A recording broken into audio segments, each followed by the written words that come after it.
We spoke fairly recently on this show about community and how community's kind of been, for lack of a better term, eroded lately, right? In the last 30 years or so, right?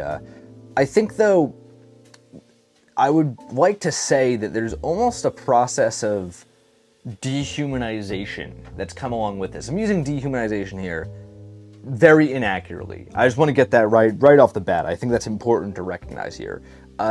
What's happening is maybe not as dire as a sort of dehumanization, right? It's not like people, well, in some cases, I guess it could lead to some very dire things, but I think it's more subtle than that, right? Subtle in a way that, like, as I was thinking about it today, I was thinking about this on a run, actually. I know you've all been wondering, what is my workout regimen like to get this perfect eggplant-shaped body? It is, I do run, in fact. I know you can't tell.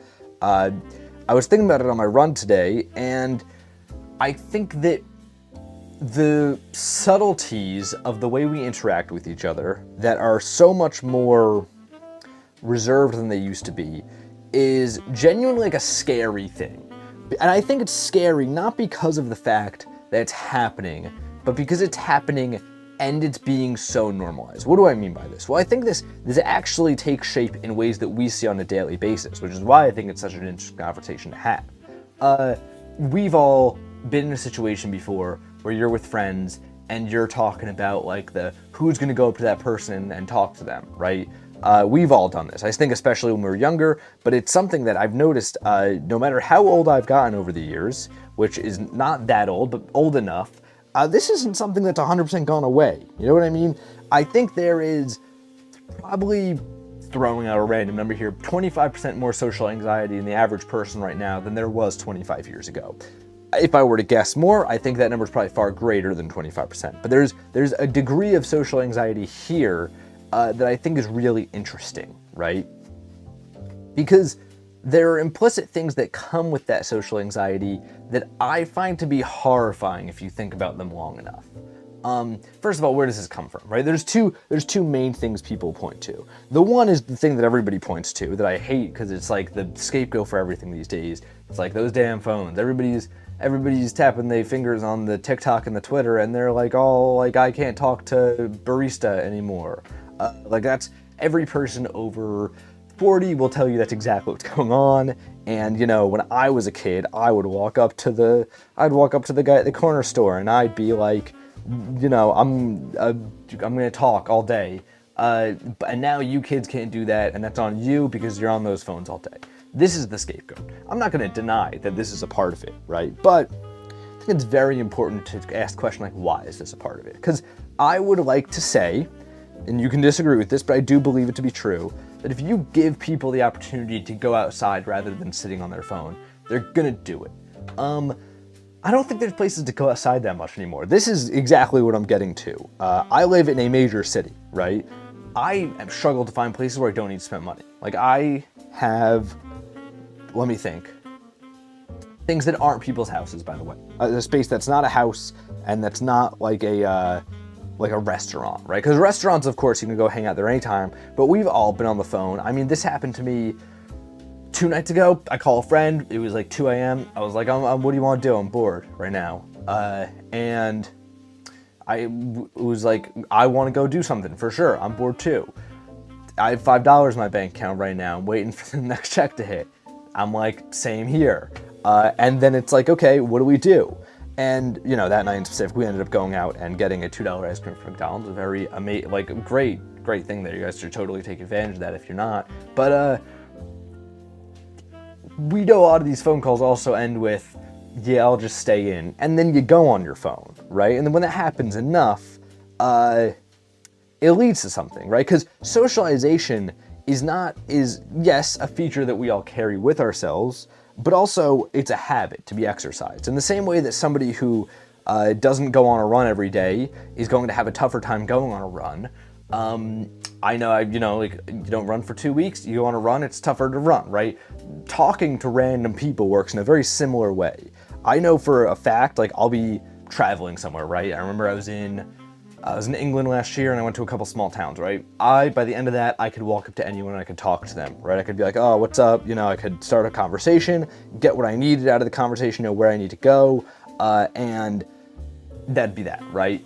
Coming back to America, I remember after 2 weeks, I was probably, I got back into the swing of things with work, hanging out with friends a little bit, but like, it's not like after those 2 weeks I was talking to everybody forever. It's a habit, you gotta exercise. And if you don't have the opportunity to exercise every day, it's probably never gonna get formed. And I think that's an important part of this, right? I think also too, we are, just because, I'm fairly broke myself, right? I'm not exactly rolling in dough, even though I'm a fairly fortunate person. Part of the fact of the reason why I'm not rolling in dough is because I do live in a major city. But most people, I think these days are, especially in the younger camp of people that be watching this, I don't think we're all millionaires. You know what I mean? And I would like to expand that to say most of the people in this country are not millionaires. I say all this to say that when somebody's walking up to you on the street, a cold approach, usually they're asking for something. And that's a situation you want to avoid, right? Back in the day, when you were talking to people 24/7, it was anybody's approaching you. It could be for any reason. They like your coat. They want to say hi. Maybe they want to get your number. Maybe they want to hang out, right? When approaching people was much more common, there were a much wider variety of reasons. Now, since people only approach people when they really need to, the implication there is going to be that they need something. And we all want to avoid awkward situations when somebody asks us for something and we can't do it. Whether that something is lending a hand, and then you get suspicious, and it's like, this is a little weird because we're so not used to talking to people, or it's money, and you're like, I don't have money, I don't have any cash on me. This is all part of why we don't want to approach people, because we don't want to be seen that way, and we get anxiety when people approach us, right? And this is all me living in a place where there should be things to go do, like that are free, right? I know of 2 places that are like, I can spend under $5 and like hang out there, and like it's a real hangout spot, not like a McDonald's that you're gonna sit in and you're 14, like a real, like this is somewhere you can go and chill, right? Cafes are great for this kind of thing, but even those are like, I think, getting more and more less made for socializing. Like it's definitely an issue, right? So I think all this kind of combines in this weird state where people aren't talking to each other anymore. We have this erosion of community. This is something we've discussed, but I think the effects of this are a form of dehumanization. I really do. And I think actually this is probably part of the reason why we're seeing a lot of things happen in this country right now, whether that be deportations, whether that be a mass amount of support that is dwindling by the day, thankfully, but still a very significant amount of support for a genocide overseas, right? These are 2 things that are happening, whether this be a displacement that's going on within our own country or something overseas, that like, you need to dehumanize people to justify this in your head. If you are willing to view every single individual as a full, complete human being with hopes, dreams, and desires the same way that you are, you find everything going on morally reprehensible, right? And that's a hard reality to live in, right? Like if you're like, to be genuinely sick over this all the time is a hard reality to live in. I mean, I'm somebody who genuinely does care about these issues, and even in my head, the statistics, eventually the numbers turn more into numbers, because you can't palette everything if you view it as individual lives, right? This is an unfortunate reality of how we interpret information that comes to us. And I know this is obviously a very callous way of viewing it, right? These ways of our heads viewing and justifying things are obviously infinitesimally insignificant in comparison to these actual moral crises going on. These things that someday everybody will have been against, right? But I do also want to say that this mass dehumanization that's gone on, I think is microcosms of this are happening within our own neighborhoods, within our own communities, because when you don't even view the guy next door as somebody with the same desires as you, when you're scared of people because you're not going out as much, and when you genuinely don't have a place where you feel like the people around you are complete individuals like yourself, I think that's a slippery slope that doesn't always have to lead to something scary and horrifying happening, but is a tragedy of us losing a piece of ourselves too. You know what I mean? And I do wonder, and this isn't something I could snap my fingers and do as much as I obviously wish I could, I do wonder how differently the world would look if we genuinely did view everyone as complete full individuals in our own neighborhoods, because I think that would extend to the world if we were able to do that. This is why I think it's so important to go outside and do things, right? Like go out once a day, no matter what, right? Because I think it's an important part of everybody to do that. I think it's sad when that doesn't happen, because I think we do need to view each other 100% as complete people. I just think that that's like we're losing a part of ourselves when we don't view everybody else in the same way. And there's this is crazy to mention next to all these other horrifying things going on, but even on the internet you see examples of this. Like everybody has to be an NPC, or it's like coworker music. Like everybody's finding different ways to make themselves the center of things, and everybody else some sort of NPC or something that's not as real.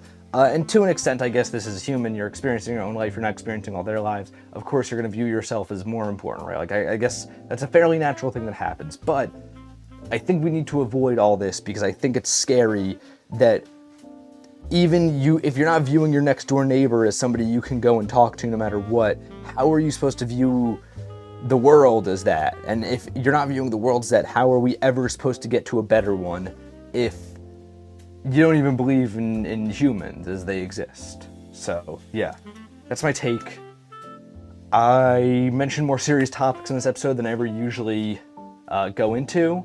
And I'm a little bit nervous to do that, because I do think the safest that we've discussed this in the past, the safest thing to do on the internet is never show that you care about anything ever, and never discuss anything, and then no expectation will be placed, right? I do think it's a little bit like, when having a discussion of any sort, it's going to end up being like, I feel like, I don't know, I'm worried about messing up the way I go about discussing these things, because they are serious, right? And every episode of the show, I try to have a serious and slightly thought-provoking tone, but I also do think that, I don't know if I could 100% fulfill the seriousness of these topics demand. Does that make sense? So I guess this is all a complicated way of saying I wanted to mention them because I don't like the fact that I haven't been mentioning them, because they are things I care about, but I also am scared that I maybe would do it wrong. So I don't know. Hopefully I did an okay job of illustrating this thought I have of the through line of the erosion of community and you not viewing everybody around you as full, complete people, to these larger things that are going on in the slippery slope that it can lead to, because that's my full intention. But if it's not, it doesn't come across, that's on me. I guess I'm just asking for some grace in a very long-winded conversation, because I'm deeply insecure about delivering any sort of important info on the show, because what if somebody's out there quoting me on things that I don't know anything about and I'm just saying stuff, so this is the painting, the final in the color palette series, or the final in this color palette. We have 6 more of these, don't you guys worry. Texture on the blue today. The texture is where these colors are shining, guys. I think that's the biggest thing I've learned here. This is a great blue. I think this is my favorite color palette so far in this whole color palette series. So go follow over the Instagram, be on the lookout for these when they'll go up. And until next time, guys, gals, and pals, my name is Max. This has been Paint Talk episode 227. I'm here every morning, painting and talking with you all.